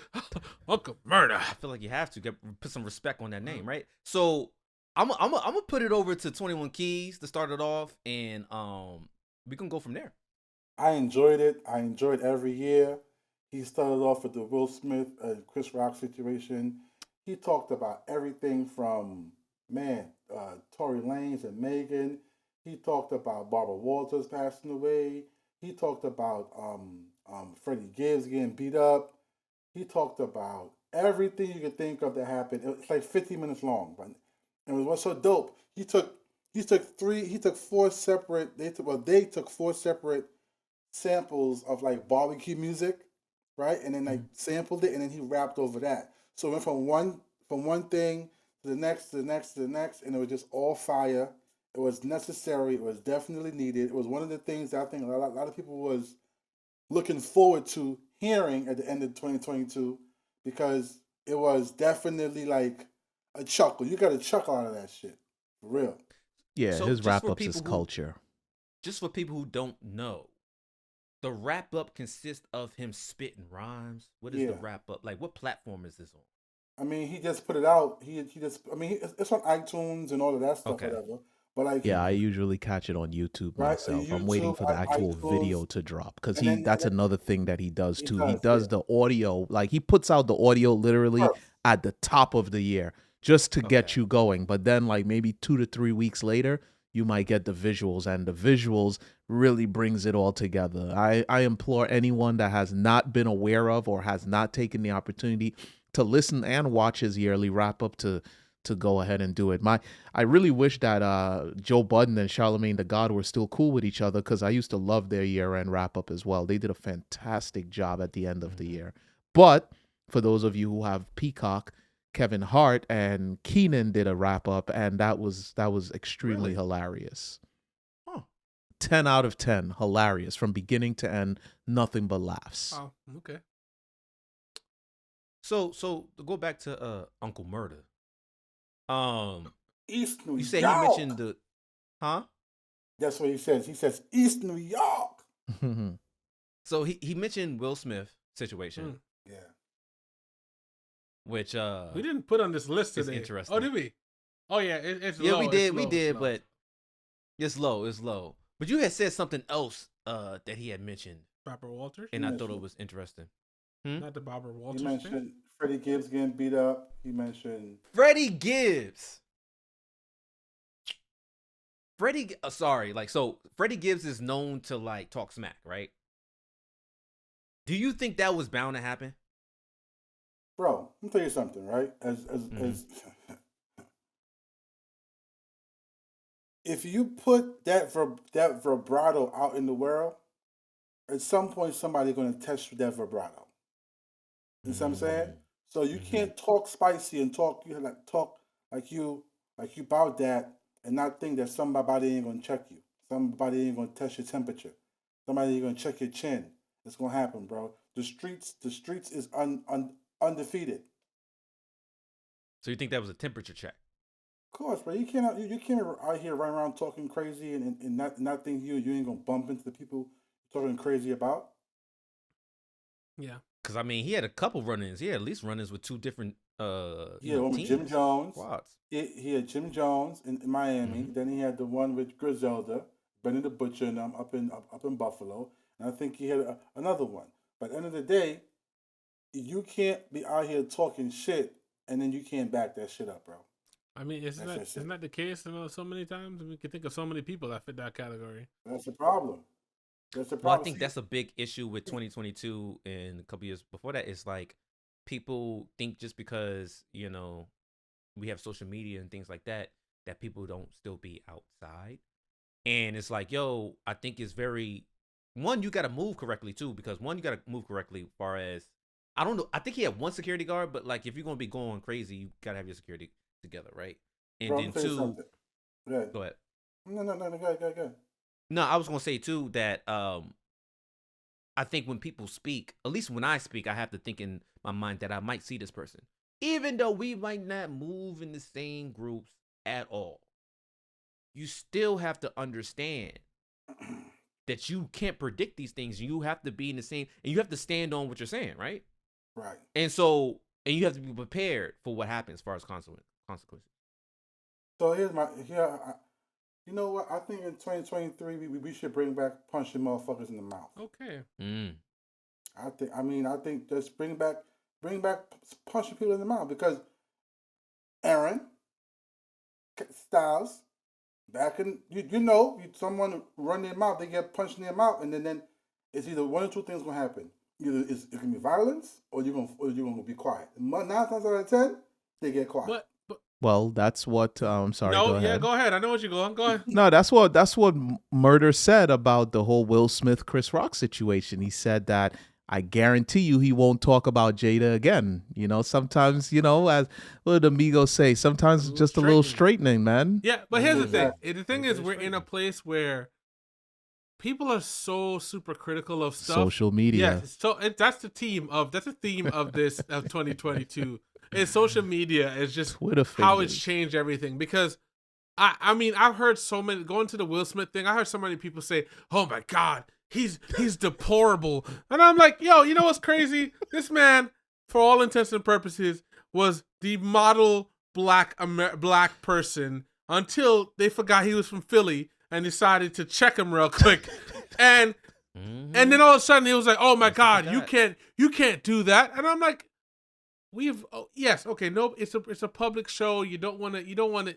That was bold. But at the same time, to your point, he tried to bring back the smacking people in the face when you say something outlandish, and he got, crucified for it. But, Well, but technically he didn't get crucified for it, right? Because Will? He got crucified for that, bro.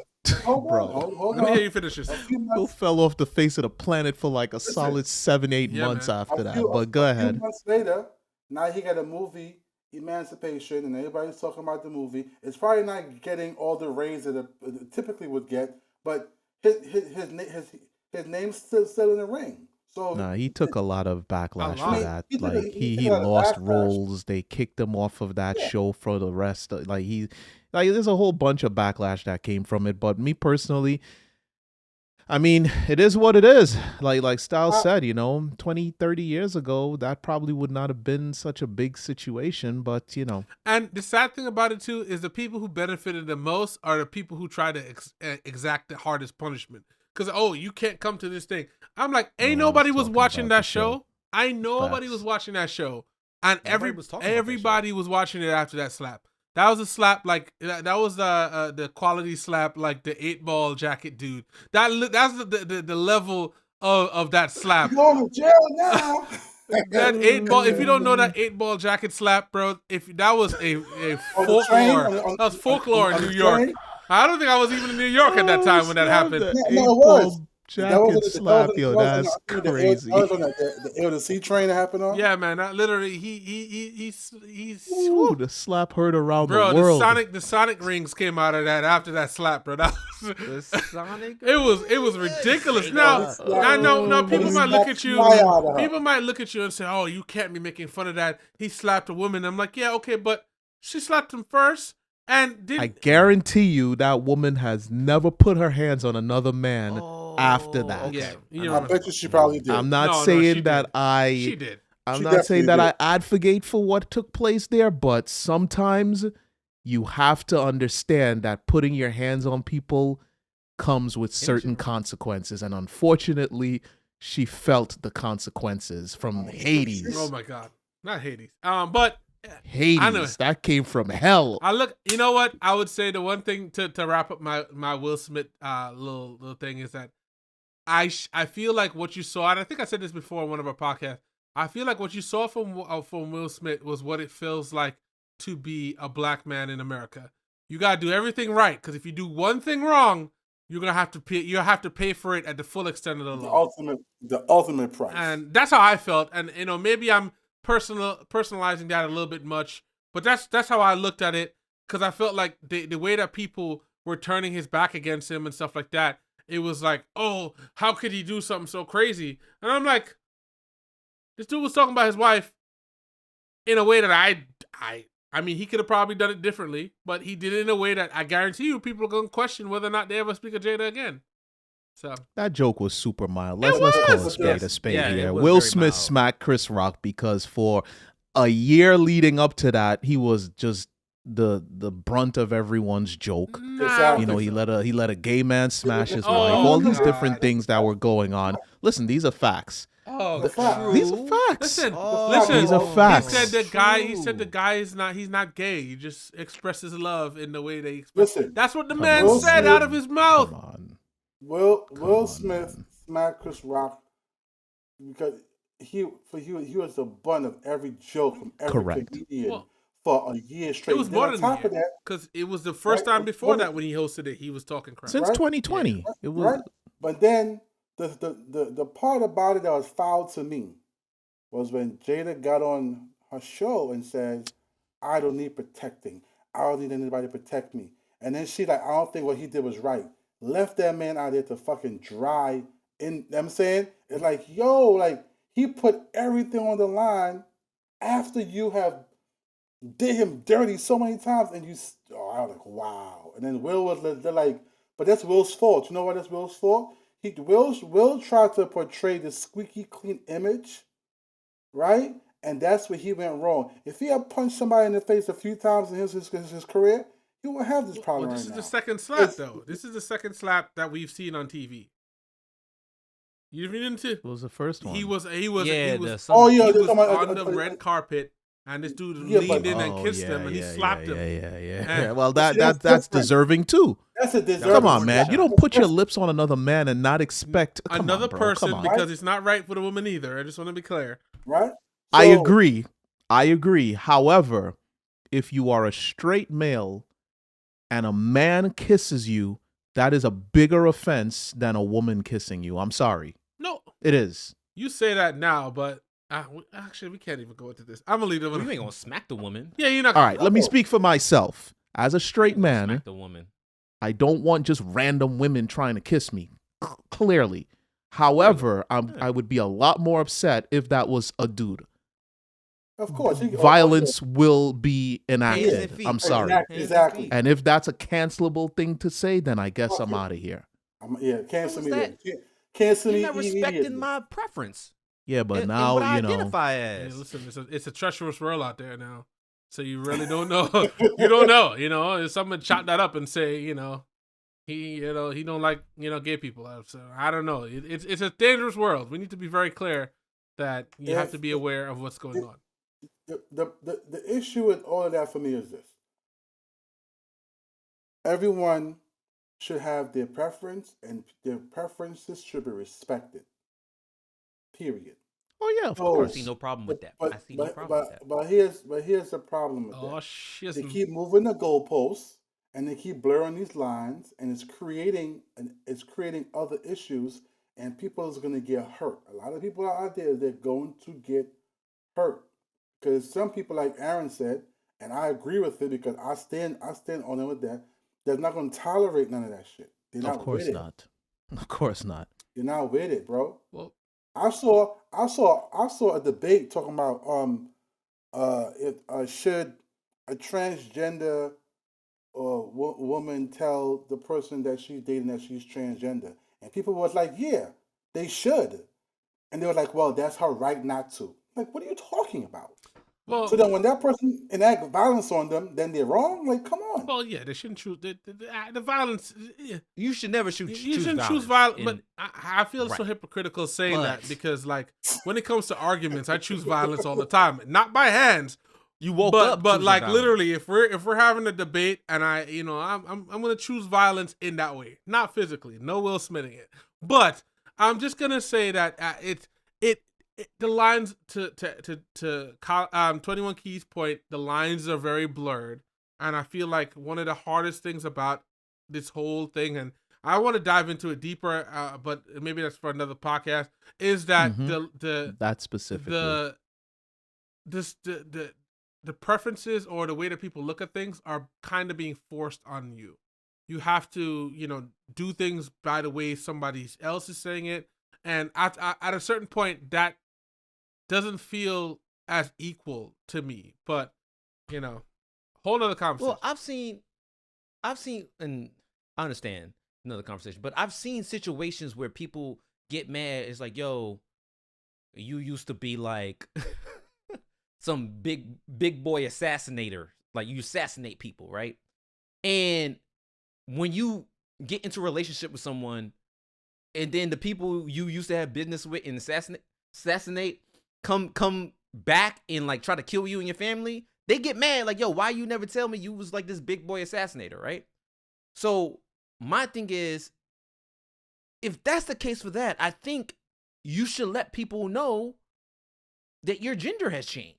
I don't see nothing wrong with telling someone that. I don't see nothing wrong with someone expecting that to happen. Here's right? the thing, and if you expect me to tell you about my criminal history, no, there's a bigger and I don't know, this is weird, but like I don't even go too deep on that. But if you in certain country and certain states, it's illegal for you to have certain sexually transmitted diseases and not tell your partner. You literally right. So there is a your example is there way better is a than mine. point where you have to think through what that is, and the truth of the matter is this is all relatively very new for us. Not that these things haven't been happening for a long time, but I feel like social media has made it a thing where you literally are,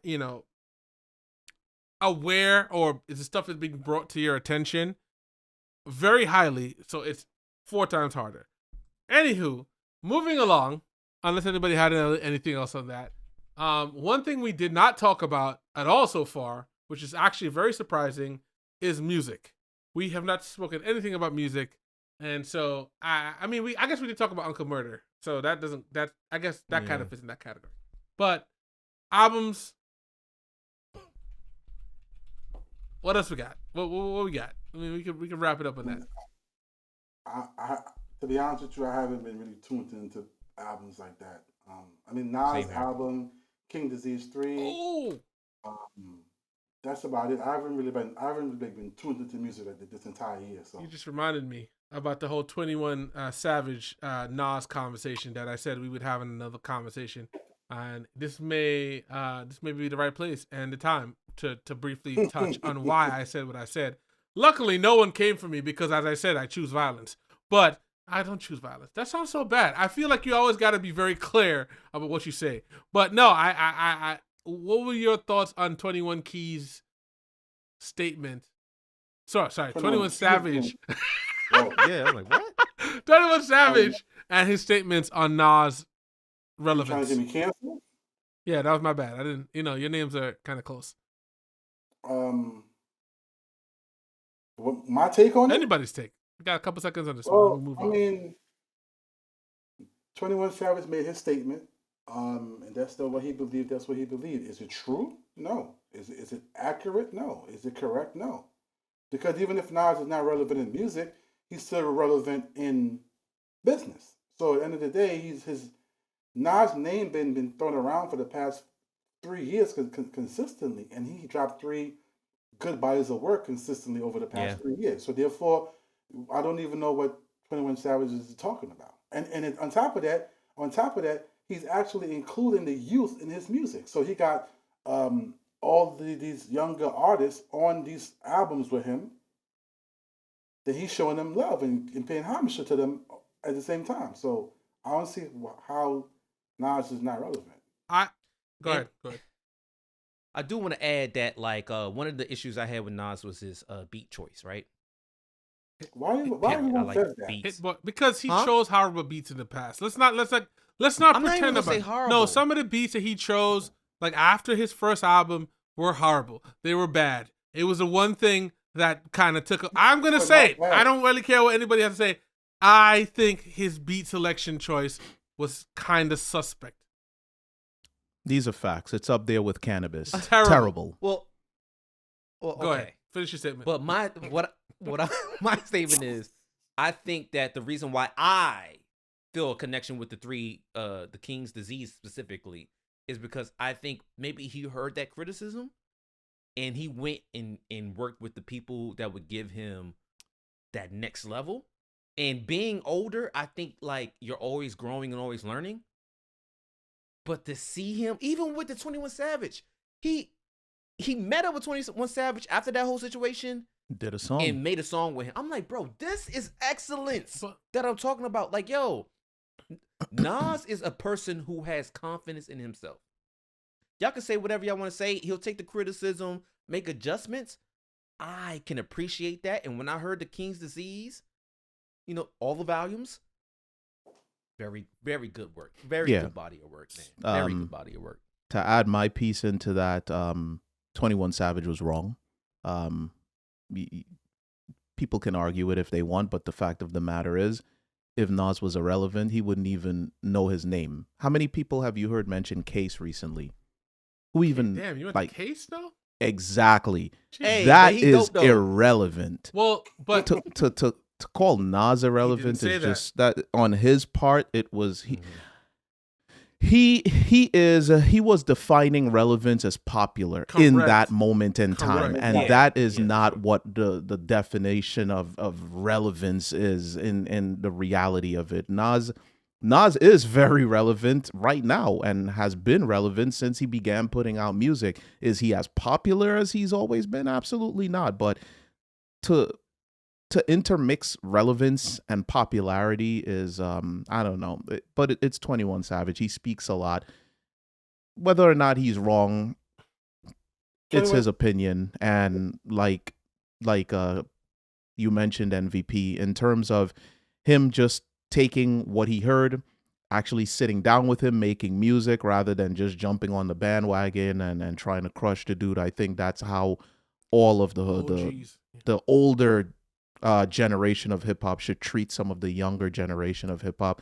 And that's that. It was a moment of growth for both of them, and I like how it turned out rather than it turn into beef and stuff like that. So what Nas did, he also showed him how relevant he is by doing that song with him. So he didn't have to beef with him. He didn't have to say anything negative. He said, you know what, I'm going to play chess with you. Since you want to play checkers, I'm going to play chess with you.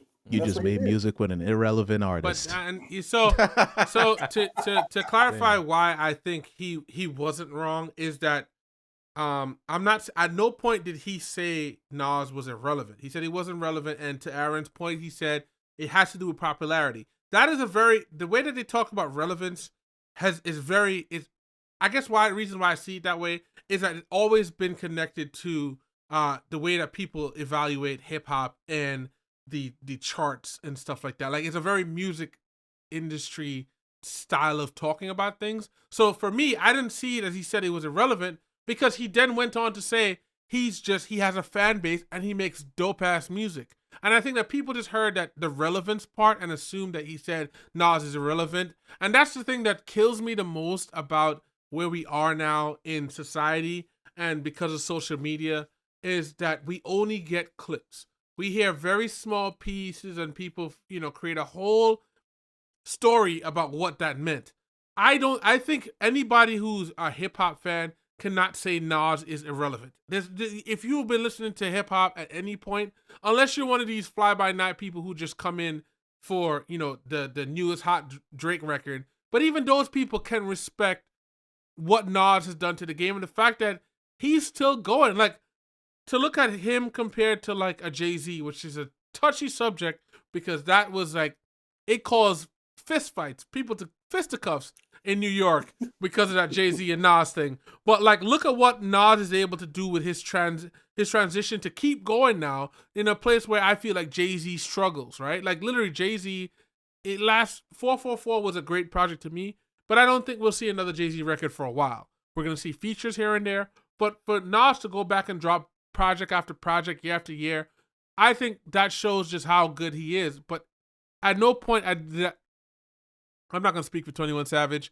but my assumption or my interpretation of what he said was not saying that Nas is irrelevant. Like the way that, what was that dude? Young Pump, Lil Pump, said stuff about, J. Cole. J. Cole. And it was like, clearly it wasn't the same kind of positioning. I think that also everything that happens on Clubhouse is kind of crazy now, because it's like you kind of have to say outlandish stuff to, be to stand out. Yeah, it's like out. So I don't even think he was doing that. I think even if you listen to the tone of what he's saying, my interpretation is that he was saying he's not charting right now, but he still has he's a fan base and he puts out good ass music.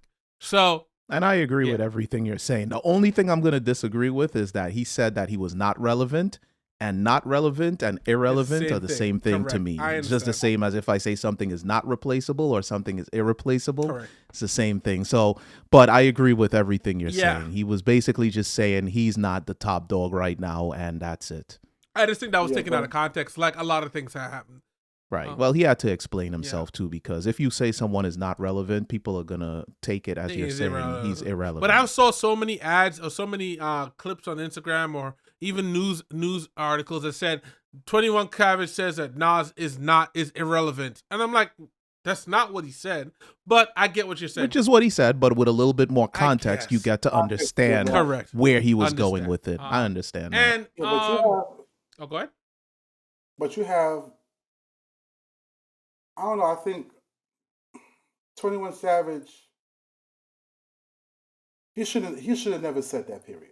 He just should have those words should have never even left his mouth. Just like he shouldn't even been comfortable enough to even mention that shit because it's not true. If it was true and it was real, okay, say that. But that's like saying Busta Rhymes is not relevant. Ooh, but he ain't. See, though. This is the thing. him saying that is definitely somewhat problematic, but we shouldn't live in a world where he can't speak his opinion, whether it's an incorrect or an accurate opinion or not.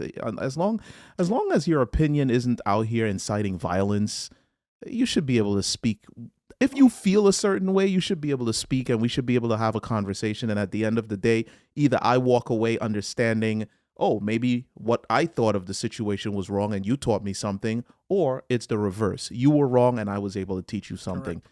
There should never be a place where you're just shutting down people's opinions just because the populace might not agree with it. I mean, that's kind of what we are doing with this whole cancel culture nonsense. And I personally don't want to ever reflect that in any manner whatsoever. So as long as you're not hurting people or speaking violent things, hurting children, things like that. Just regular conversation. You have an opinion that might not be the most popular opinion. Go ahead. Let's have a conversation. Well, I'm going to say something that's not a popular opinion right now, but Mr. Morale and the Big Steppers was the best album of the year. And we're going to sign off for this podcast. I'll see y'all next year. Peace. Who? Mr. Morale and the Big Steppers was the best album of the year. Was the best album this year. I don't know who that is. Kendrick Lamar, his last album. Oh, I told you I wasn't really paying attention to much. No, I mean, there's a lot of arguments. I think the Pusha T was on there too, but I think he had nothing I liked was on those lists, so I don't even care. I really do think personally that's the album I listened to the most this year. But I'm a big Kendrick fan. I'm a huge Kendrick fan. I actually listened to this dude's album. I don't know, was it this year or last year? Who? Conway the Machine from King to a God. That was a good album. I actually don't know if I listened to that album this year. The third Hitler wears Hermes and he just called it Hermes. I don't know. No, that's West Side Gun. Conway is from a King to a God. Yeah, that was. It was the other Griselda member, right? Yeah, but from a King to a God was like it released in 2020. Okay. Was there a second one? Yeah, because the one he dropped this year, I think it was Hitler Wears Hermes. Interesting. I listen to. I'm a Griselda fan. I like that. Yeah, that was that wave they on. That was actually 2021 too. Good Lord. Anyway, so I mean, I think that's it. We could talk about a lot of other things, but these are the things that we wanted to kind of encapsulate in this short conversation, because we could have had an 8-hour conversation just about all the topics that happened this year. But any final words before we close it out? I would just like to say I appreciate all of the new members who've joined us. Now that we've rebranded, people who've subscribed, people who have commented, people who have watched, people who have supported. Just thank you. It was an interesting 2022 as we rebranded and tried to get ourselves up and running here, and it's going to be an even more amazing 2023. So just thanks for all the support. Word. I second that. That's it. That's all I got. Anything else? Thanks for having me, man. I've been wanting to do podcasts for a while. I just never had the opportunity to do it. So thanks for having me. My second, third time here. I appreciate it, man. No, definitely. I mean, thanks for joining us. I'm about to say thanks for. I literally told him about it this morning. He's like, I'm ready to go. I'm like, well, that's when you have that level of flexibility, you gotta support it, man. That is great. And you said he's got a show that's gonna join the network, so I'm looking forward to that. Yeah, yes, sir. So, MVP. Yo, much love to all y'all. All right, to the point. Hey, this has been great. This has been Incrowd. Peace.